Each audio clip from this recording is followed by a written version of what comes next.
महाराष्ट्र जैसे प्रगतिशील राज्य में जो पिछले कुछ दिनों से घटना चल रही है और ये घटना के अंदर जिस तरह के मामले सामने आ रहे हैं, मामले ऐसे सामने आ रहे हैं कि डीजी कक्षा का अधिकारी एक चिट्ठी लिखता है मुख्यमंत्री को और ये चिट्ठी में ये बताता है कि जो महाराष्ट्र के गृह मंत्री है उसने एक एपीआई कक्षा के अधिकारी को बुलाकर 100 करोड़ रुपए की उगाही करने के लिए कहा है और ये 100 करोड़ रुपए की उगाही अगर नहीं मिली तो उसके हिसाब से जो घटनाएं बनी है और यही अधिकारी है जो एनआईए की गिरफ्त में आज है। एंटीलिया जैसे मकान के नीचे जिलेटिन स्टिक रखी हुई गाड़ी के अंदर वो गिरफ्तार होता है और इस अधिकारी को गृह मंत्री ये कहता है कि तुम 100 करोड़ की उगाही 1742 बार है, इसमें से जाके 100 करोड़ की उगाही लाके दो।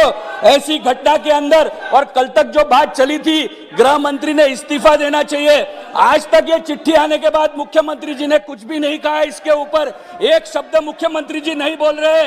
ये महाराष्ट्र की सरकार जिस तरह से चल रही है, वहां के लोगों में, महाराष्ट्र के लोगों में ये धारणा है कि ये लूटपाट करने के लिए, लूटने और व्यापारियों को डराने के लिए सरकार का उपयोग हो रहा है।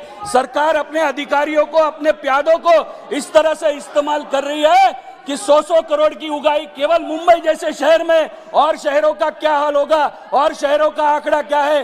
तो मेरी आपसे सरकार से ये मांग है कि इस पे कार्रवाई होनी चाहिए, सीबीआई से इसकी जांच होनी चाहिए और महाराष्ट्र की सरकार को ताबड़तोड़ इस्तीफा देना चाहिए। मुख्यमंत्री और गृह मंत्री ने इस्तीफा देना चाहिए। श्री राकेश सिंह जी।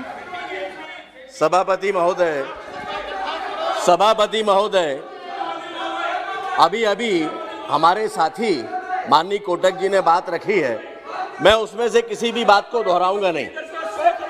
महोदय, ये पूरी दुनिया जानती है, भारत दुनिया का सबसे बड़ा लोकतंत्र है। जहां लोकतंत्र है वहां लोकतांत्रिक मूल्यों की स्थापना की जिम्मेदारी भी सरकारों की है।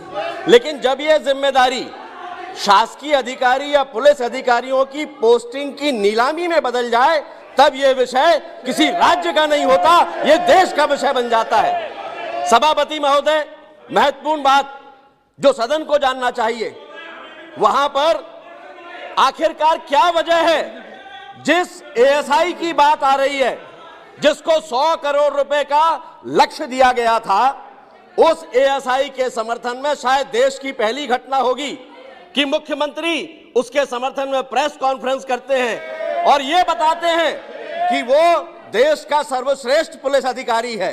बाद में 100 करोड़ रुपए का आरोप लगाने वाला व्यक्ति भी कोई और नहीं है, उनका ही पुलिस कमिश्नर है और ये वो पुलिस कमिश्नर है जिसकी तारीफ में बाकायदा सरकारी पत्र में लेख लिखे जाते हैं। क्या वजह है सभापति महोदय कि एक पुलिस कमिश्नर जिसकी तारीफ में अखबार में लेख लिखे जाते हैं, एक एएसआई जैसा व्यक्ति वो क्राइम ब्रांच का 16 साल तक निलंबन के बाद बहाल होता है। वो परिस्थितियां क्या है जिसमें 16 साल के बाद उसको बहाल करना पड़ता है? क्राइम ब्रांच का इंचार्ज बनता है, 100 करोड़ का लक्ष्य उसको दिया जाता है और मुख्यमंत्री मौन है। ये बेमेल गठबंधन की सरकार है।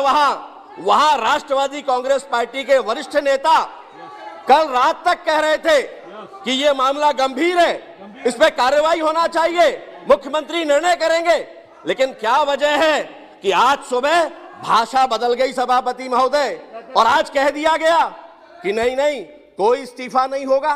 क्या वजह है? गृह मंत्री से किसी तरह का डर है क्या कि गृह मंत्री कहीं ऐसा ना हो कि सारी बातें उजागर कर दे कि यह 100 करोड़ में से हिस्सा किस किस के पास जाता था।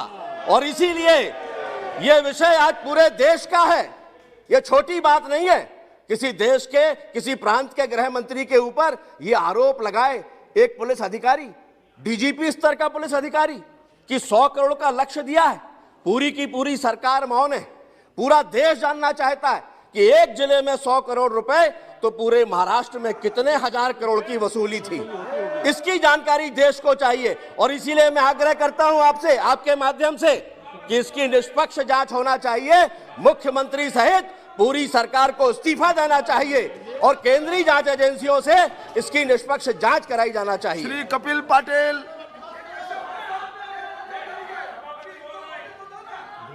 आपको आएगा, आपको नंबर आपका आएगा, आपको मौका मिलेगा। आपको मौका मिलेगा, प्लीज अभी धन्यवाद बैठिए। अध्यक्ष महोदय। आपको अभी नेक्स्ट आपको अगला आप महाराष्ट्र बैठिए। में कपिल पाटिल मुंबई के कमिश्नर संक्षेप में ने रखिए, मुख्यमंत्री संक्षेप को में जो बात पत्र कीजिए। दिया है वो आपको गंभीर पत्र है। अध्यक्ष महोदय, इस विषय में मुख्यमंत्री जी ने इंक्वायरी करने के बजाय वो लेटर के ऊपर अपनी प्रतिक्रिया अलग अलग तरह से दी है। ये पहला लेटर नहीं है, इसके पहले महाराष्ट्र के डीजी ने भी एक लेटर दिया था, सुबोध कुमार जी ने। वो वहाँ से जो महाराष्ट्र सरकार में चला है ये सब घोटाला, उसको कंटाल के वो प्रतिनियुक्ति पे केंद्र सरकार में आ गए। जो नेक्स्ट आपको है। 100 करोड़ रुपया एक पीआई को बोला जाता है, एपीआई को बोला जाता है वसूल करने के लिए, ये अति गंभीर बात है। संक्षेप में। मैं आपके माध्यम से सदन को जी। ये बताना चाहता हूँ कि कल इस मामले में ये वरिष्ठ नेताजी ने कहा था कि मामला अति गंभीर है, लेकिन शाम तक क्या परिवर्तन हो गया पता नहीं। बाद में कहा गया कि अभी रिजाइन देने की जरूरत नहीं है। इसका मतलब ऐसा है कि शायद गृह मंत्री जी ने बोला होगा कि अगर मेरा रिजाइन लिया तो मैं सारे नाम ले लूंगा, सबकी पोल खोल दूंगा। श्री ऐसा विनायक अगर राव, हुआ है तो इसकी जानकारी न्यायिक विनायक राव हिरासत में जी। सभापति महोदय धन्यवाद। जी। सभापति महोदय धन्यवाद। आपके सभापति आपके महोदय नेता बोल रहे हैं, प्लीज बैठ जाइए। बस आप विनायक राव जी प्लीज। यस, सभापति महोदय धन्यवाद।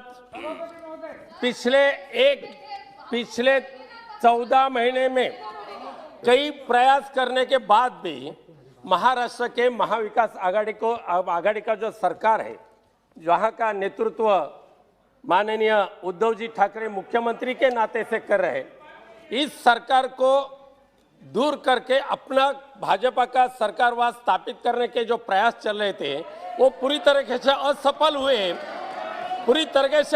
हुए। इसके लिए कई राजकीय कपट नीति चलाने का काम दुर्भाग्य से केंद्र सरकार के माध्यम से हो रहा है। सभापति महोदय हो रहा है। और जिस परमवीर सिंह का लेटर का उल्लेख लेकर आज यहाँ 0 ओवर में बात करने का आपने मौका दिया, सभापति महोदय ये परमवीर सिंह है कौन? यही परमवीर सिंह, नाम मत बोलिए, नाम रिकॉर्ड में नहीं जाएगा। सभापति महोदय मैं भी उसके कारनामे आपको पढ़ के दिखाता हूँ। मुंबई के उस वक्त के रुबेरो कमिश्नर उन्होंने बताया ये परमवीर सिंह ये राजकीय अड्डा चलाने वाला एक आदमी है। और इस परमवीर सिंह के बारे में एक गावदेवी पुलिस स्टेशन के एसीपी अनूप डांगे इन्होंने 2 फरवरी 2021 को वहां के होम सेक्रेटरी को लेटर लिखा है और उन्होंने कहा है परमवीर सिंह ये उस वक्त के भरत शाह जो और उनके जो नवनीत है ये पब चलाने वाले लोग और जो परदेशी स्कैम में जो अटके हुए लोग इनका ये दलाल है, ऐसा इंजाम इस एसीपी मिस्टर अनूप डांगे ने किया है। अगर ये लेटर अगर पढ़े सभापति महोदय, अगर ये लेटर में पढ़ा के आपको दिखाऊंगा तो एक मोस्ट करप्टेड